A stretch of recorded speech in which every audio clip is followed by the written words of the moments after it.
生，我有病。症状有哪些？说说。家里养了8年的母鸡昨夜说，堂妹的未婚夫偷看我妈洗澡，让我快点下乡避难。除了母鸡说话，还有别的症状吗？有，我妈总指着鼻子骂我，说我跟我爸一个逼样，如果他有儿子，绝对遗传他的优秀血脉。我就给他出了个主意。什么主意？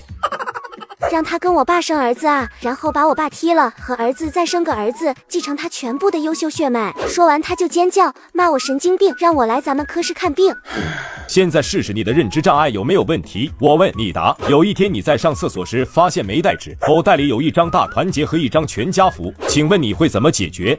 这种问题还用思考吗？看来我对家人的思念要泛黄了。小同志，家人给你报名下乡了吧？你这不是病，是怨念，不用吃药，和家里人说开就好。回去吧，年轻人要响应组织号召，广大农村大有作为。离开诊室的阮羡羡百思不得其解，他说的都是真的。从2天前开始，家里人都在骂他有病，可专业的医生又说他没病，到底听谁的呢？等阮羡羡走到诊室门口，却看到一位婶儿跪着哭着往医生手里塞毛票。可他没钱，多年存下的零花钱今早从黑市消费一空，连最后的2毛钱都拿来挂号了。他该用什么贿赂医生？对啊，贿赂不仅是塞钱，他还可以通过劳动获得。于是下班的徐大夫就看见阮小鱼脚边放着一盆水，手里拿着小刷子，吭哧吭哧蹲那给他刷自行车。请住手，那是车链子，不能刷。救命！他真的很需要神经病诊断书啊！没错，他是2天前穿回来的，脑子是听到母鸡开口说话后彻底坏了的。潜意识他相信父母亲缘，兢兢业业替堂妹下乡建设广大农村，回城返乡后接盘了堂妹不要的未婚夫。后来他为救堂妹，看着她的双腿被货车碾过，眼也不眨，然后变成了异世界孤儿，开启了一段10几年的荒诞人生。最后拿着抠抠索索攒下来的钱给老佛上供一只烧鸡，因为左脚先迈出大殿被雷劈大，又重生回到阮堂妹，想逃婚下乡，却又半路反悔。父母叔伯逼他顶替的大型批又爱现场。之后他发现，自从得了神经病后，他的精神好多了。就是他，不仅跟踪还骚扰我。同志，我现在相信他有精神病了。你们评评理，有谁大半夜蹲人家家门口玩煤球的吗？我没玩煤球，看你家炉子火快灭了，好心添点煤渣。同志，你听见了？先要拆我车链子，又捣鼓炉子，这谁受得了？我要对他进行严肃的批评与教育。同志，我要举报这个人利用职务之便跟拐子合作，用病情诊断书为诱饵，多次将适龄女同志设计拐卖，情节恶劣，罪不容诛，抓他！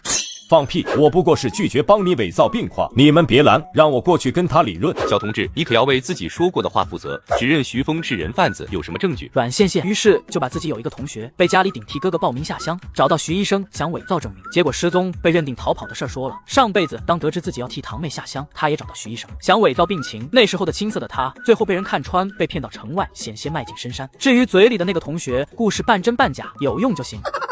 还有哦，今天问诊的时候，他见我穿的不错，又用全家福试探，可能看出我的家世还好，加上真有病，才放弃对我下手。事后我就跟在他后面，亲眼看到徐医生和人贩子碰头。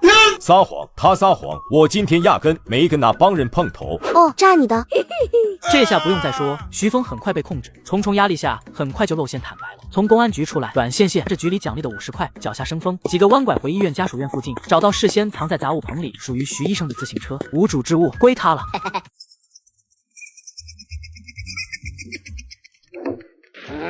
还知道回家，18岁的姑娘大半夜在街上了。但凡你有宝珠半分贴心，罢了，烂泥扶不上墙。明天抓早把工农兵大学名额转为你堂妹。你这样式的，上了学参加了工作，也是给组织拖后腿，还不如让给有需要的人。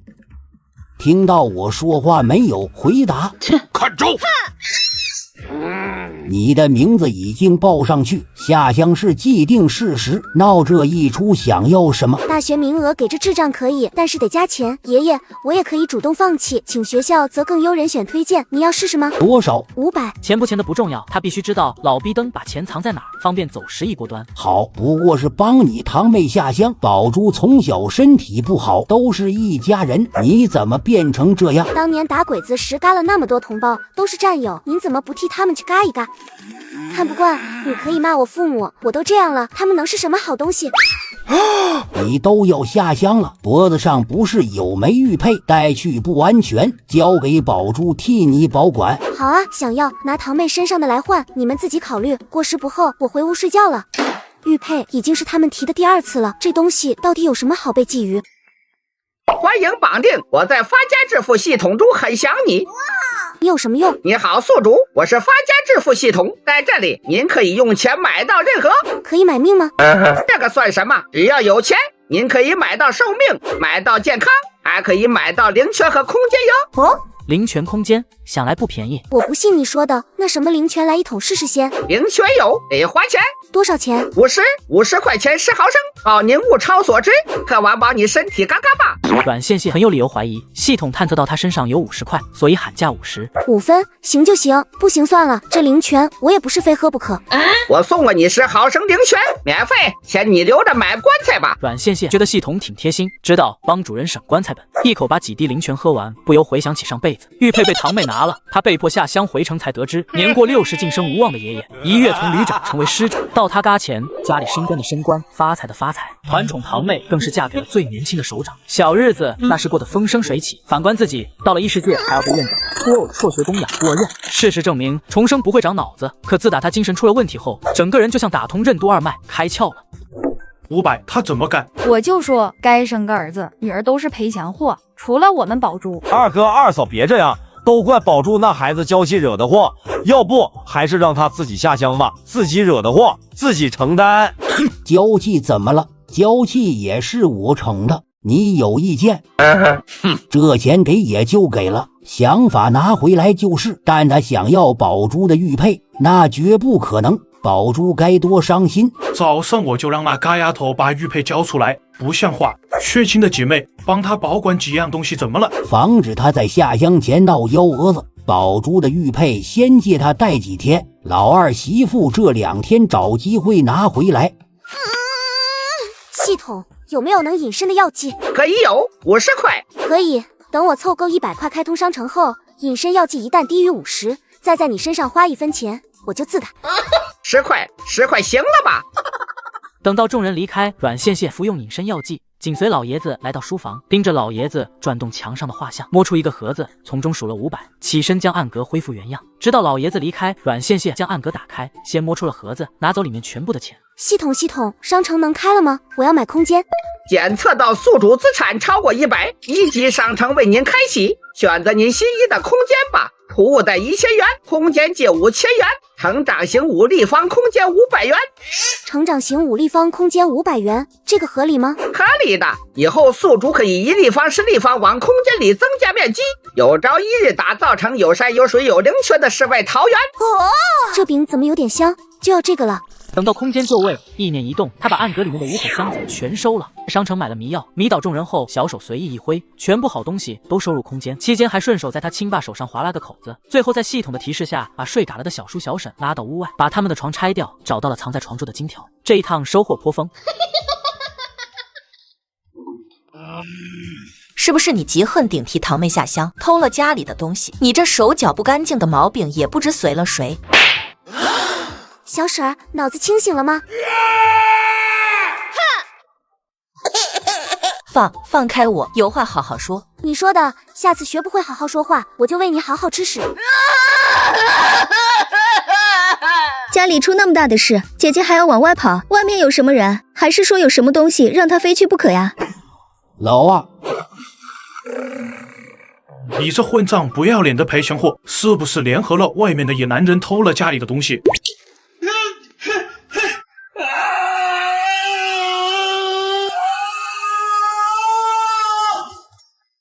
共活一世，阮羡羡才明白一个道理：忍一时卵巢囊肿，退一步越想越气。不再沉默，就在沉默中变态。爷爷再次提出替堂妹下乡，先把你家搬光，再搅乱内部矛盾。你阮羡羡哪里学来的下三滥？这次阮羡羡没有躲，一把抓住他爹扇来的巴掌。消气，我不是故意的。爸呀，你这手上怎么还有擦伤？什么时候弄的？天知道这伤怎么弄的，一早醒来就有了。给你小婶儿和宝珠道歉，今天哪儿也不许去。那可不行，我去报公安。爷爷昨天答应的500块还没给，你们丢的只是钱，衣衫不整的小婶儿丢的可是清白啊！这贼好大的胆子，都敢偷到军属大院中来，这要是敌特，爷爷岂不是危险了？阮羡羡的话提醒了老爷子，这里是军属大院，谁敢，谁有那个本事进来偷东西，除非家贼。报什么公安？谁让你报公安了？我阮家丢不起这人，回来！丢人事小，丢失财物数额，无法上报，怕被公安瞧出端倪，把事情闹大。而且看老二那样，肯定是他偷了。那答应我的钱呢？拿来，我要出去置办下乡物资。对上他一脸不给我钱就要报公安的表情，憋屈至极的老爷子拿出这个家最后的500块。好的很，你可真是老夫的好孙您呐！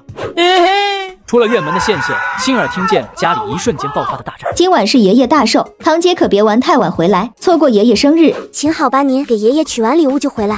他怎么不上当了？给我等着，我一定会把钱拿回来，让你去最艰苦的北大荒，夏天累嘎，冬天冻嘎。昨天晚上的梦这么真实，玉佩和工农兵大学名额，我势在必得。妹子，你要甲肝病人的尿液做什么？五爷，过界了。你要的古董钟也找到了，看看核心异不？阮羡羡离那大钟8丈远，听说以前外国人在制作表盘时会用镭加入到颜料中，而镭具有极大的辐射，辐不辐射的不要紧，关键今天是爷爷生日，他一定要向长辈献上自己的心意和祝福。同志，别怪我没提醒你，这玩意有些邪门。换给我的那小子说，他的历代主人都嘎了，嘎了就好。我是说，我那位朋友就喜欢带有故事的老物件。我还想买一些茶缸、脸盆、饭盒啥的，吴爷有货吗？钱只有花出去的才算自己的。有钱的阮羡羡并不打算再将就，听到报价，他摇了摇头。钱就算了，五爷，我要的加上钟和尿，拿一辆9×9的全新自行车换，怎么样？对了，还要一张有医院盖章、假的精神病诊断伪造书。花钱是不可能花钱，他有这么多票。想花钱为什么不去供销社？这么多东西，拿辆车链子都上锈了的2手自行车换，值。女同志不去干倒爷真是屈才了。承让承让。最后阮羡羡这货占便宜没够，压了一沓用不上的票在这，约定好车2天后再抵。骑着车拐进偏僻巷道，东西空间一扔，跟系统钉着一块一模一样的玉佩，忍着恶心把玉佩泡进了尿液罐里。校长，我可以把大学名额转让吗？是家里出了什么事情吗？于是阮羡羡就把爷爷逼迫，父母给自己报名代替堂妹下乡的事，没有隐瞒的说了。打他！留在家里，迟早要被拿来联姻，下乡挺好的。校长虽然心疼，却尊重了他的做法，而且这个大学名额也是当初校长感念阮羡羡的救命之恩给他的。名额理论上不能转让，但如果你们私下谈妥，我这边换个名字推荐也好操作，前提是政审没有问题的人。你等我一会，正好我老友的孙女也面临下乡，正在到处买工作，换成去上大学也是一样的。一会儿后，校长领着一名妇女回来了，两人一商量，阮羡羡收获800元，还有一些其他票。等离开教师家属楼，阮羡羡蹬着车来到知青办。同志你好，我叫阮宝珠，准备去大西北下乡建设农村。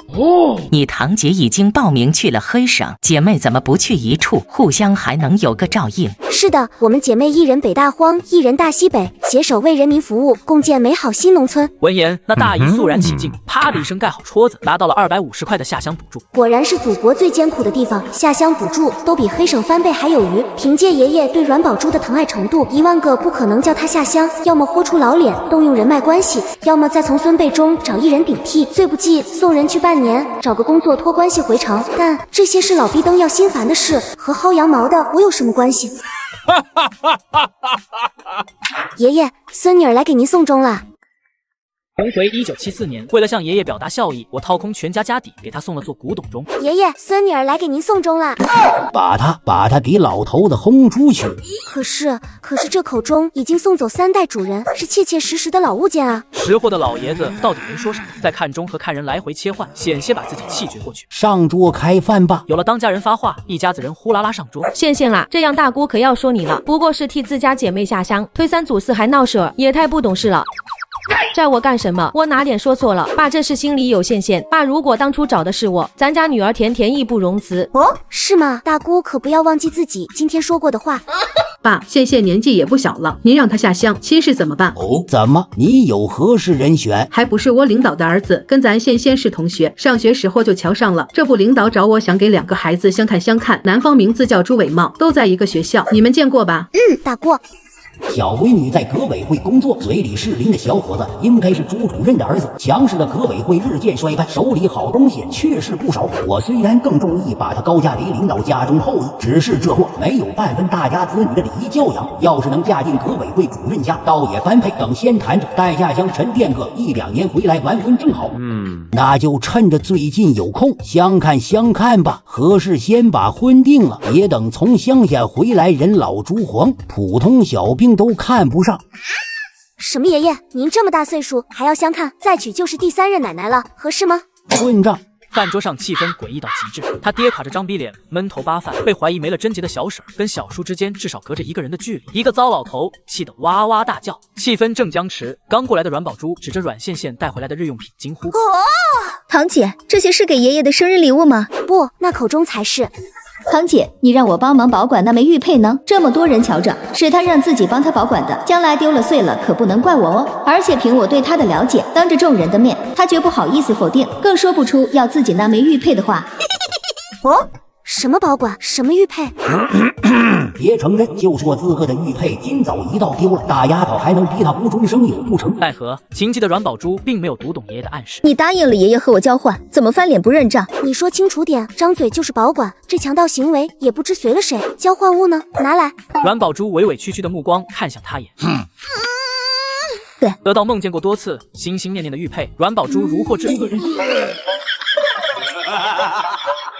阮倩倩，你个毒妇，把我玉佩抛尿桶里了！没有的事儿，谁好人家的玉佩会放进尿桶里？堂妹，你怎么有如此变态的想法？玉坠我天天带着，你闻闻是不是这木盒子的味儿？我听说胡桃木有酸味，没准是盒子染上的。恰逢这时，阮宝珠的未婚夫陆毅过来了。小陆来了，快进来坐。来前也不打一声招呼，今个咱爷俩好好喝一杯。也就你这孩子还记得老头子我的生日？哪里的话，但凡您放出消息，不知多少人赶着给您庆生呢。这马屁老爷子爱听。单姨，麻烦您把这鱼弄了添道菜。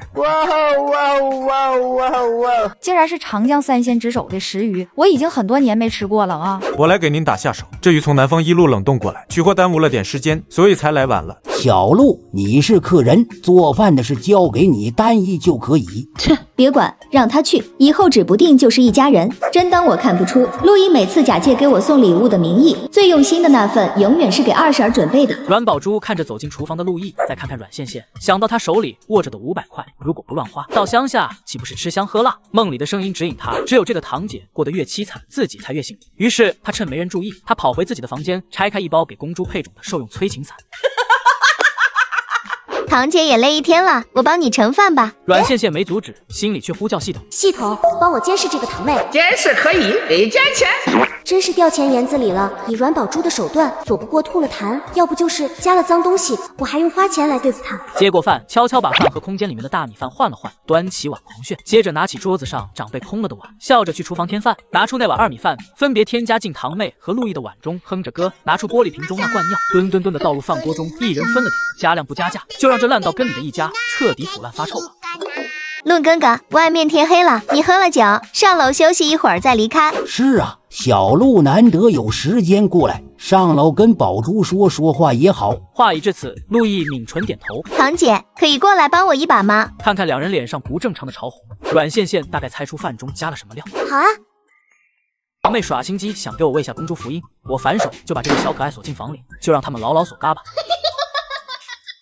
说说怎么回事？你说能是怎么回事？看2个孩子半天不下来，我就去给他们送杯水，结果就看到，爸，不是我说，宝珠小年纪怎就学的爬床手段，传出去叫我阮家名声往哪里搁？我没有，怎么会这样？怎么会这样？该躺在那里面对全家人唾弃，逼着骂名嫁给陆毅蹉跎一生的人，明明该是阮倩倩啊！是他，一定是他嫉恨替我下乡，在我和陆毅的饭事中下了情药。爷爷，打嘎这个贱人，我没脸活了。的确是阮倩倩把我们扶到房间后，不知用了什么手段。阮老爷子，请您给我个交代。畜生，老夫打嘎你！我阮家没有你这种丧心病狂的女儿。站住！你干什么？害我清白不够还想嘎人吗？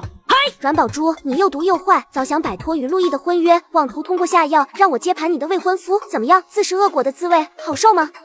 这个小可爱怎么知道的？哼，管管你闺女，不然爸要怎么看你？可不能让这臭丫头再说出什么大逆不道的话了。还有你，阮太，你又是什么好东西？儿不嫌母丑狗，不嫌家贫，你不顾亲生母亲干活，为了事业，为了前途，跟这个老逼头子沆瀣一气，曲意逢迎，你对得起生你养你的母亲吗？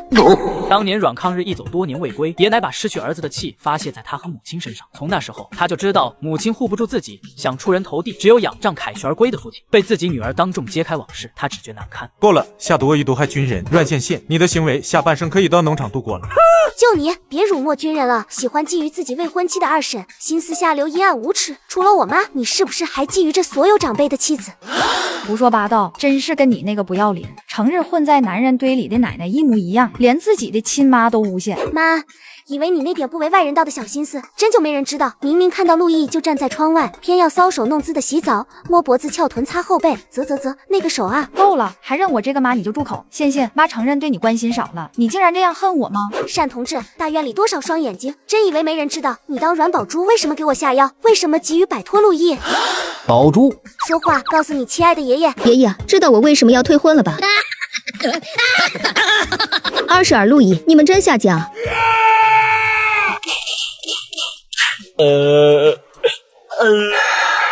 你想怎么样？我想怎么样？这个家烂了，烂到根里。大姑跟被你拆散的青梅竹马藕断丝连。大姑父有空最好查查甜甜表妹的血型。小姑不用我说，爷爷也知道，纪委会出了名的烂货。而你阮抗日，这个家里最大最臭的破鞋，不喜欢大家闺秀的奶奶，跑去战场跟热情奔放的小护士无媒苟合，上不孝父母，下不养妻儿，养出来一家子肮脏龌龊的臭鱼烂虾。奶奶下放就是你阮抗日举报的吧？你可真令我恶心。老二，抓住他给我打！生嘎不论，今天的事一定不能传出去。抓住他给我关起来！小妹联系朱主任，也不用下乡了，扯证。这2日就去和朱家扯证。跟朱家扯证？你老是真不怕上头清算时把阮家连坐？嘎丫头怎会对时局这么了解？跟朱家结亲，只要不同流合污，被连坐不至于。最好能让嘎丫头早日怀上朱家血脉。真到了清算前离婚，朱家为了保住血脉，只能将多年所得交给我。这是一桩稳赚不赔的交易。一瞬间，老爷子把利弊想得清楚，对他二儿子使了个眼色。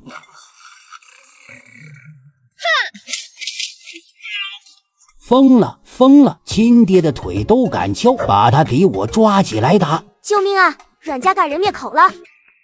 重回70年代，爷爷仗着长辈身份逼我替堂妹下乡，反手我就找上爷爷的上司，好好聊一聊。阮抗日，到怎么回事？说清楚。磨磨唧唧什么呢？回答。爷爷，你不想说，可以我来说。今天我爷爷过生日，堂妹和未婚夫喝多了，情不自禁尝了禁果。事后，堂妹指证是我给他们下药，爷爷乃至全家相信了，想把我送给革委会朱主任家贪财好色、一事无成的蠢儿子，既能捞一笔彩礼，同时又能推出踢嘎鬼，消除陆家怒火，一举双得。他明白吕爷爷的意思，想逼阮抗日说点什么，不坏他名声。可活了3辈子的阮县现在一名声吗？住嘴！单女士，你说呢？对上女儿似笑非笑的目光，那眼神仿佛在说否认。敢否认，别管有没有人相信，我就揭发你勾引陆毅。是的呀，爸爸年纪大了糊涂，纵容宝珠做了坏事。大姑小姑又怎么说？真相已经在丈夫面前揭开，阮大姑只想破口大骂，阮小姑却回避着她的眼神。是啊，我就随口一提领导那儿子，没想到办上心了。我晕！岂有此理！县爷爷帮你报公安。县爷爷知道误会你了，有什么我们不能关起门来一家人慢慢说，非让别人看了笑话。快回家来！谢谢爷爷奶奶了，有你们镇场，相信我爷爷能短暂恢复理智，好好说话。你们回吧，放心，我能解决好。爷爷，需要我报公安抓自己吗？要知道，那脏药可是您最宠爱，也最像您，又蠢又坏的亲孙女下在我碗里，我也只是将碗调包，知道您肯定不相信，所以咱麻烦点，请公安来断个究竟，怎么样？威胁，赤裸裸的威胁，就差明说丑事这么多，报公安抓你全家哦。县你也性软，打断骨头连着筋，刚才是爷爷没想明白，让你受了委屈，要什么补偿直说吧。聪明，我喜欢和聪明人说话。首先，我要全家签字接到盖章的切结书，登报与阮家断绝关系。我怕雷劈阮家的时候误伤自己。不行，断绝关系还怎么用他联姻？这货看谁不顺眼，把他送去祸害谁家，保准闹得鸡飞狗跳。您不同意，小姑工作不要了。单女士和陆毅阮宝珠的三角恋，陆家知道后也没有关系吗？你敢，世道不太平，担心女同志独自走在外面，遇见劫财劫色的网咖，可怪不得别人。系统录下来了吗？录下来了，录下来了。宿主放心，可以随时导入磁带。网嘎的人怪不得别人，相信他嘎钱也能拉2个同归于尽。不可理喻，阮老爷子这种人留在家里也是祸患。他竟然自请出族，阮老爷子何不大发善心成全了他？陆毅不敢赌，不仅忌惮爷爷知道后大怒，更怕消息传到部队前途尽毁。就是爸爸，这么没有人理纲常的孩子不要也罢，就把他赶出去。我倒要看看，失去阮家庇护，某些人是不是只能嫁给臭种地的，一辈子面朝黄土背朝天，在地里刨食，吃了上顿没下顿。还有呢，多谢小姑提醒，为了上顿有余下顿吃肉，除了窃结书，阮家和陆家就一人再给我5000块钱。你想钱想疯了，5000块怎么不去抢？有，没过门就知道帮夫家省钱，陆毅哥哥好福气。一声哥哥好福气，把陆毅恶心的不轻，阮宝珠更是哇的一声哭出来。这钱我给，陆阮2家婚约就此解除。对，退婚，再等我爸我妈离婚后，陆哥哥就能娶到心心念念的老阿姨了。他休想！宝珠别闹！刚想继续说点什么，阮线线已经起身。明早看不到钱和窃结书我就报公安，证据还在不在不重要，真相公道也不重要。不高兴我就把你们肮脏丑恶的嘴脸暴露在阳光下。阮爷爷，您是聪明人，知道该如何抉择。等路过阮太的时候，阮线线脚步一顿，过得比鬼惨，怨气比鬼重，到头来图什么呢？直到房门关上，众人如释重负。小陆，明天我到你家里跟老领导谈谈你和宝珠的婚事。我不要嫁他。够了，清白都给了人家，不嫁他你还想嫁谁？事情已经闹到人尽皆知，不扯证，你们想替阴阳头游街吗？结婚便结婚，希望你们以后不要后悔。那只母鸡呢？你是母鸡，你全家都是母鸡，眼睛不要可也挖了喂鹅。说谁是鸡呢？他没病，因为鸡不说话；他病了，因为说话的是鹅。前2天就是你提醒陆毅偷看我妈洗澡了，真不是母鸡。我记得家里没养鹅，倒是有只8年的老母鸡，还是我喂大的。傻子，母鸡早让你堂妹炖了熬汤，小爷才不是。阮线线想了想，这只大鹅早年是大院里姓赵的爷爷养的，赵爷爷病逝后没人养，他就被放养在大院，谁家有烂菜叶子喂一口，自己长大。那么我是只能听见你说话，还是所有鬼话都能听懂？傻样，你问爷问谁？大黑鹅扭扭屁股要走，阮线线一把抓住鹅尾巴，喂，能不能别走？你别走，我养你啊！立马服下一瓶隐身药剂，翻出后窗，动作快捷地跳上了自行车后座，骑着阮抗日，忽然只觉后座一沉，回头却什么都没有，只能拼命蹬车。心里有鬼，下不嘎，你个老逼灯！怪不得找不到阮家钱财的大头，原来都被老逼灯藏在祖坟里，可真会藏呢。见他一时半会儿出不来，阮线线回手去鼓捣车链，确保老逼灯骑不远，一时半会又走不了。来都来了，怎么也要把他带回去不是？等老逼灯离开墓室，阮线线故技重施，把墓室里的所有赃物尽收空间，时间卡得刚刚好，正巧赶上修好车链，骑车要走的阮抗日，二话不说，一屁股撵上车座，等快到家。阮线线突然跳车，一道劲风与老爷子擦肩而过，恐怖又空灵的笑声也传入老爷子耳中。终于到家了。在全家把老头送进医院，确诊为中风偏瘫，跟断腿的阮太住进同一间病房的时候，睡醒一觉的阮线现在拆盲盒。恭喜宿主，这些破烂怎么卖了？大约可以买个灵泉空间雏形。晦气，逗你玩，线线了躺平算什么？你不想拥有健康的体魄、无尽的力量、过目不忘的头脑？停，又推销什么？直说吧。嘿，初级灵泉限时降价，宿主要不要多买一些，初步改善体质，方便适应下乡生活？别说，你还真别说，上次喝过灵泉，阮线线明显感觉力量大了一些，于是他买了10瓶灵泉水，又买了10立方空间，喝完1瓶灵泉水，身体更能打了。想到明天的火车下乡，他也该出门置办物资了，毕竟家里该搜刮的已经搜刮完了。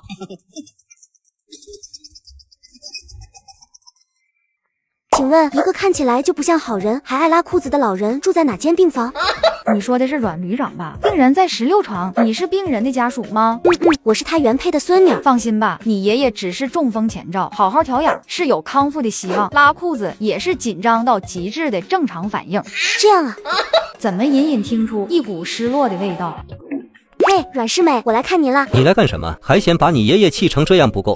三叔是说我把阮世美气拉裤的，气性会不会太大了？别人气大伤身，你伤刚，这样可不行。出去，你滚出去！当谁爱看你流口水？安家费呢？还有切结书拿来，以后你走你的独木桥，我过我的阳关道。原本恢复的半边身子又开始抹了。老三，给他！你们可真是我的好爷爷好三叔，这么一包大团结，是生怕别人不知道我有钱。还好已经断亲，以后这么珍贵浓烈的亲情，只能宝珠独自享受，羡慕。羡羡啊，都长这么大了，这小嘴巴巴可真随了你奶奶凤华。陆爷爷好，几年不见，您老愈发老当益壮，看着更年轻精神了呢。此人正是陆毅的爷爷，上一世也是这位老人给了他唯一的家和亲情。好孩子，拿着，这是给你的见面礼。这是一张挂号信，可自行存取。相比一包大团结，这一个举动把阮家秒成渣渣。相比于阮羡羡的胆道，一旁装乖巧的宝珠简直恨得牙痒。凭什么陆爷爷今日来医院，除了看望爷爷，就是商量我和陆毅的婚事？除了3大件外，彩礼再给200块，对我这么抠门。对阮羡羡一出手却是5000，加上爷爷给出去的5000，小贱人一辈子吃香喝辣都够了。凭什么？姐姐夏香，我也要成婚了，以后在乡下遇见什么困难，尽可以给我和陆哥哥写信，能帮的我们一定帮。一家人姐妹就是要和睦，要互帮互助。你弄疼我了，姐姐，我不是故意的，只是想到你马上下乡建设广大农村，有钱也需要劳动，不一定能过上好日子，心里就不舍得，才下了重手，对不起。我操，这甲肝携带患者摸我了，我不会被他传染吧？待会必须喝2瓶灵泉排毒。和睦，我可有不起给自己堂姐和未婚夫下情药的妹妹，你的互帮互助还是留给阮爷爷吧。姐妹不和，多半是老人无德，我不可能有一个喜欢拉裤子的爷爷，以后别联系了，拜拜。那今天先这样，婚事还缺什么？空了让年轻人自己去购买。老阮，好好养身体，我先回了。上车送你。陆爷爷，您这年纪还能生吗？陆爷爷想问什么可以直说。知道为什么陆毅到了年纪，我这2年却没再提起婚事吗？知道阮宝珠心术不正，你想悔婚，可是没有正当理由。这话是不是过于耿直了？的确，那羡羡能告诉我宝珠给你和陆毅下药的真正原因吗？孙子自幼出色，宝珠小的时候也可爱爱，可惜人心易变，被养废了。阮羡羡沉默了，陆天明也不逼迫，而是一脸认真的看着陆天明。下车后，阮羡羡说出来差点让老爷子破功的话：陆爷爷，您这年纪还能生吗？陆家满门忠烈，独留这么个老头，一手把唯一的孙子拉扯大。阮羡羡也一脸认真脸。如果能生，您尽早再生一个，实在不行，逼陆毅生一个抱给您养。小浩可要好好养，别再让孩子缺失母爱。恋母不是一个好的情节，尤其是有家室的母。话落，留下还在震惊的陆老爷子，跑进街道办，先给切结书盖章，赶在报社下班前把断亲声明登报，之后拿着介绍信顺利入住招待所。讲真，他是想把阮家按进泥里，永世不得翻身。可是时间不允许，上辈子刚到黑省才得知上游堤坝冲毁，奶奶溺嘎在了饥寒交迫的雨夜，他刚去，亲人就嘎了。世间哪有这么多巧合的事？算算时间，奶奶嘎于他下乡后1周，一切尚且来得及。低头一看表，已经快7点了，赶紧跑去国营饭店。也不看看现在几点了，7点半后除下班，怎么不等半夜再来？现在也才7点10分，被骂了。羡羡小莲可怜兮兮，在贿赂几颗糖核对回去，并投一封举报信之中，选择了关门放软抗日。漂亮姐姐，我爷爷拉裤了，他想下河清洗，又不小心掉进水里，现在就剩一口气。嘎前最后的心愿就是再吃一口咱家的饭菜。只有鸡丝面，行不行？大厨已经换衣服，起灶已经是不可能，而我只会做面。可以。等了一会后，一道声音传来：饭盒呢？给你打包。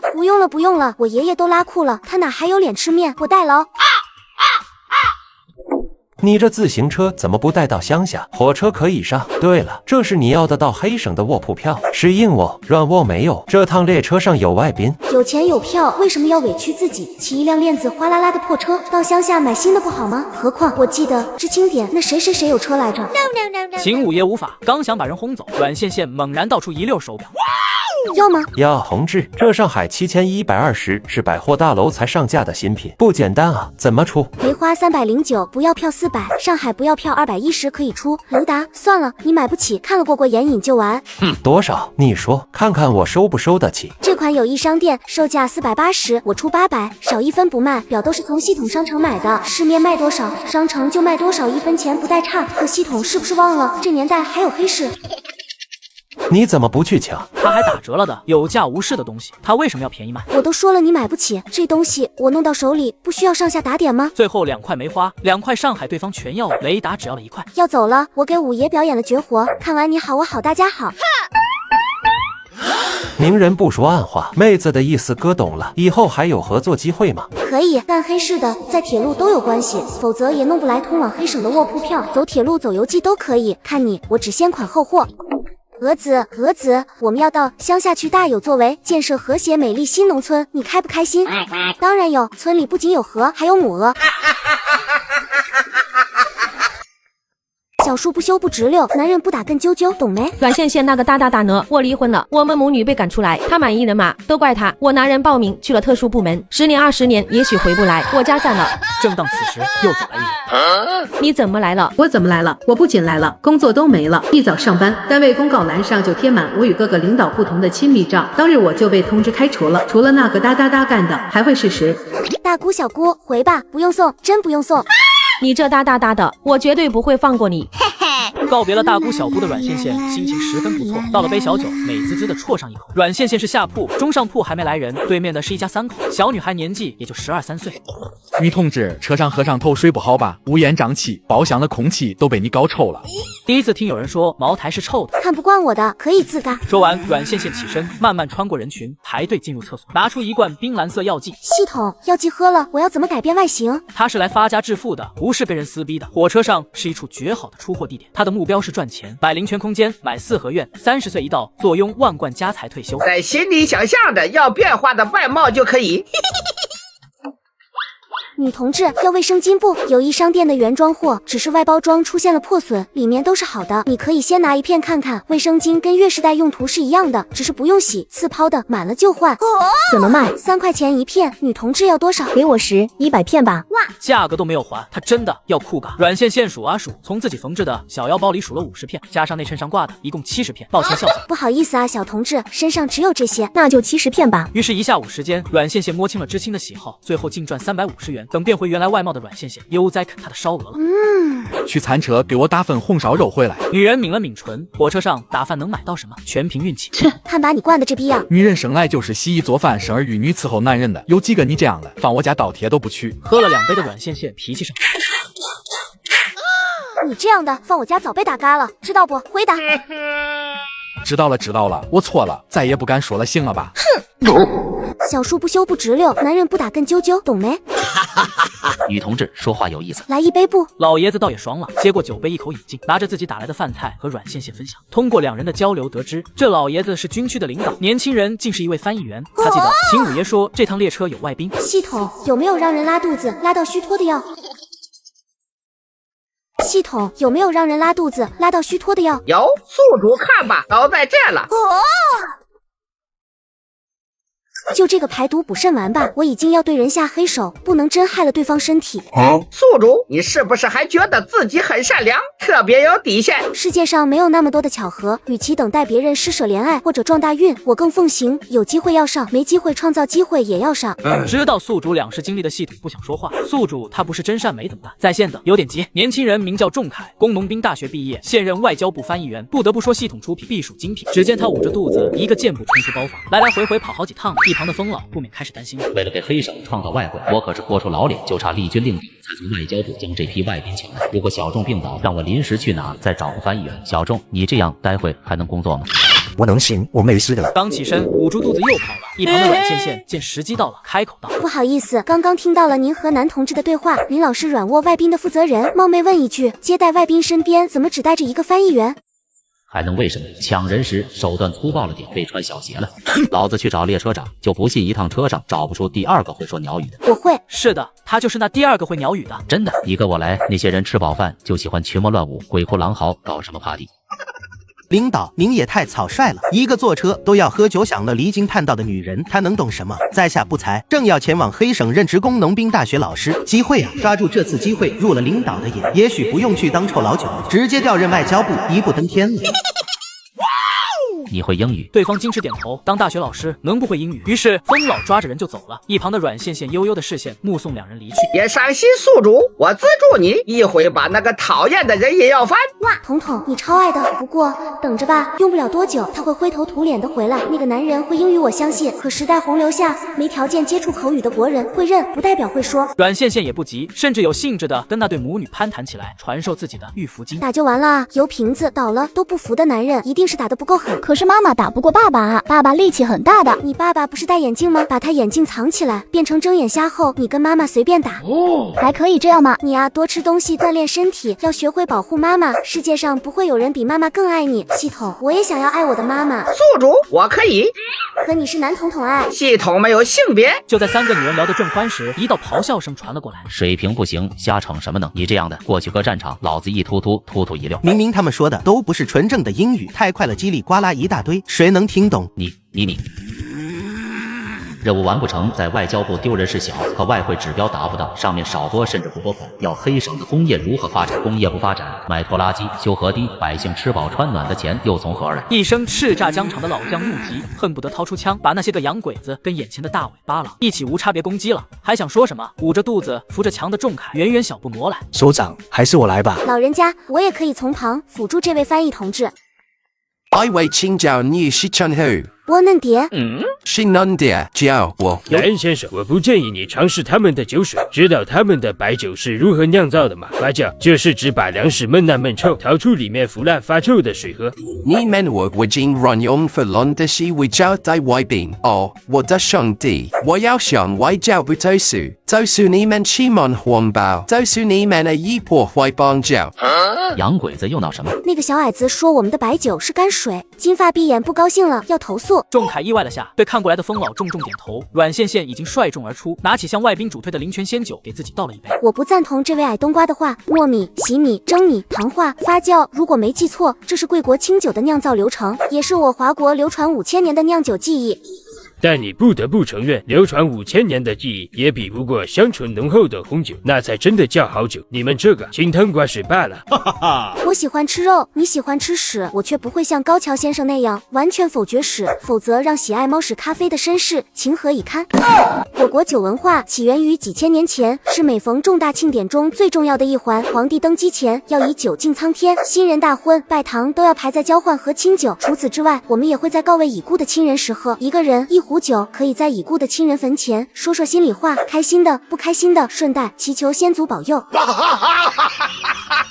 向活人祈求都没用，向死人祷告有神没用。这是一种对美好生活的向往与期待，就和你们喜欢喊上帝是一个意思。忽然有点笑不出来了，华国的死人和他们上帝是一个意思，总有种被占了便宜的感觉。说起酒的起源，那就要追溯到我们在座所有人的祖先猿猴造酒。传说轩辕帝曾在征途中命悬一线之际，幸得猴部落相助，一坛猴酒下肚，不仅伤势痊愈，更是一举拿下东夷、九黎，从而统一华夏。此后，轩辕皇帝发明了酒泉之法，猴酒也正式更名轩辕酒。我手中的灵泉仙延续了酒泉之法，也可以理解为灵泉仙和轩辕酒同出一源。各位，我敬大家，祝你们也如轩辕皇帝逢凶化吉，旗开得胜，满意而归。不仅是外宾，疯老跟仲恺都听傻了。我们这酒真跟那什么轩辕酒同宗同源。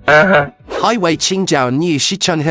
窝嫩蝶，是嫩蝶，叫我。有点奇怪，但他没纠结多久。我叫赖 N 或 NB， 来自外国，对你口中的灵泉仙酒很有兴趣，可以找个没人的方式，我需要来相称吗？抱歉，莱恩先生，商业洽谈不在我的范畴内，我需要找来专业的人和您对接。莱恩有些遗憾，却不勉强，他的确对这酒来了兴趣，需要向专人问取酒的配比和参数。一旁的高桥木落却极恨无语。我这次可是带着任务来的，为的就是让疯广那个老东西竹篮打水一场空，他都被我使计排挤到阴我眼前。这个女人到底是哪儿杀出来的程咬金？莱恩先生，你要不要再考虑一下？我觉得这位女士口中的轩辕帝、轩辕酒都是欺骗外宾、胡编乱造的谎话，您可千万不要上了小人的当。阮宪宪瞪向他，杏眼不悦的眯起，用最正宗的伦敦腔说出好听但没有素质的一句话 ：Funny mud go pee。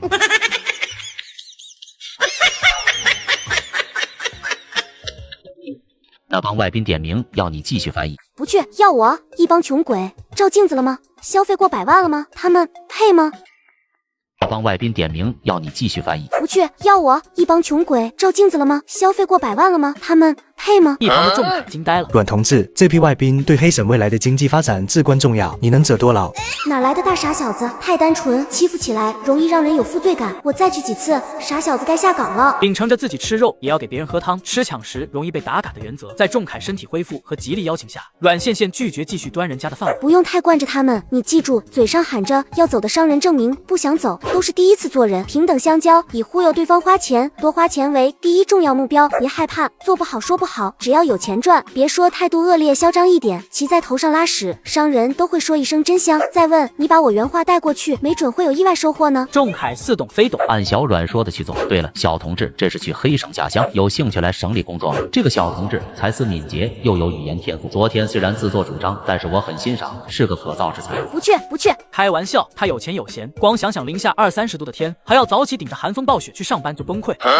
为什么？年轻人挤破脑袋的好事，你为什么拒绝这么干脆？都不想一下吗？诱惑太大，我怕手伸长了被剁脑袋。下乡多好，有力出把子力，没力气就赚人头分。此等清醒理智又摆烂的言论，风广头一次听说。思想不积极，不怕我叫人抓你去思想改造？你过来呀！不可理喻。接下来的2天，小姑奶奶吃饱了睡，睡醒了拿点东西，车厢出一波。偶尔仲凯搞不定的，他也会在背后支招。转眼黑省到了，业外翻译每天10元，我给你按1天工钱结算。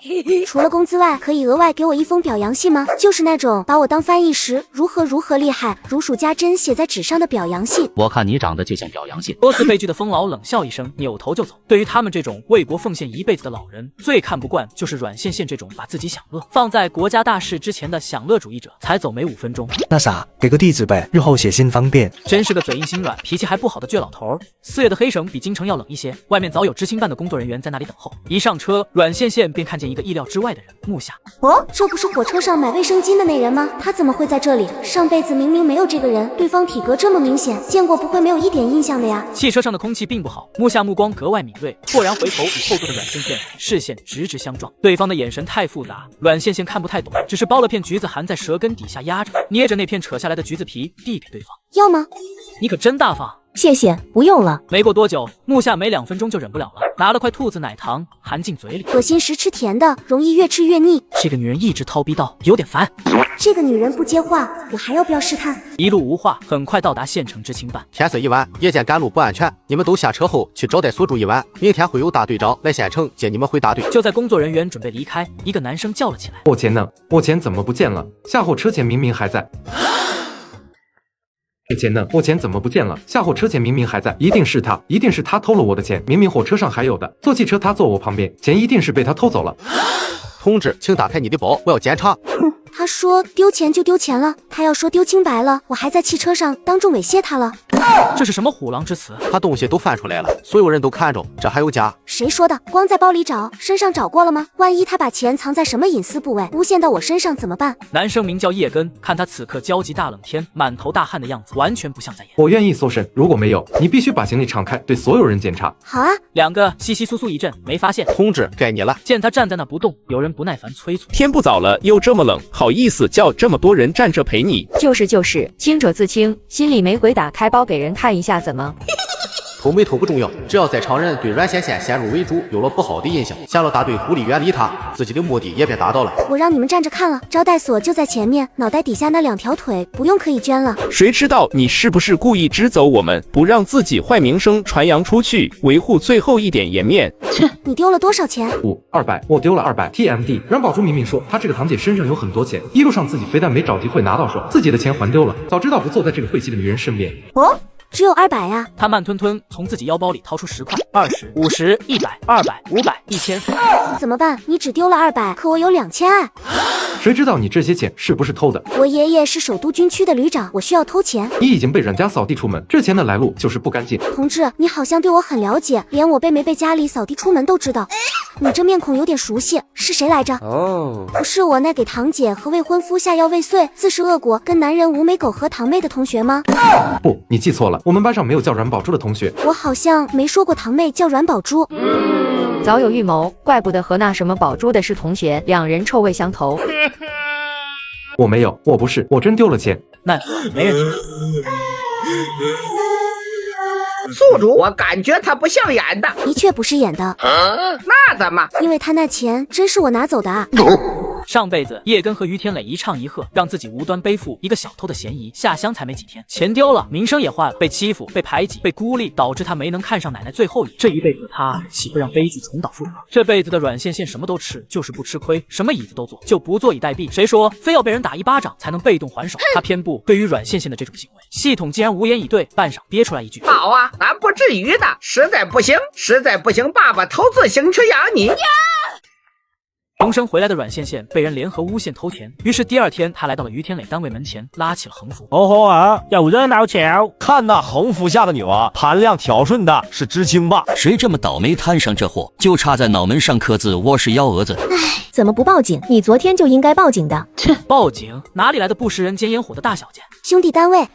不多时，等到上班的领导看清横幅内容，齐堆在地上。各天娘老子来！最近省里要来什么客人？各地检查非常严。这祖宗这时候到单位门口拉横幅，是想让所有人跟他一起下乡种地吗？女同志，有什么问题我们去办公室解决。你再这样闹事，我可要报公安好好查一下你的身份了。切，原本百试百灵的话术，哪知对阮线线压根没用。你过来啊！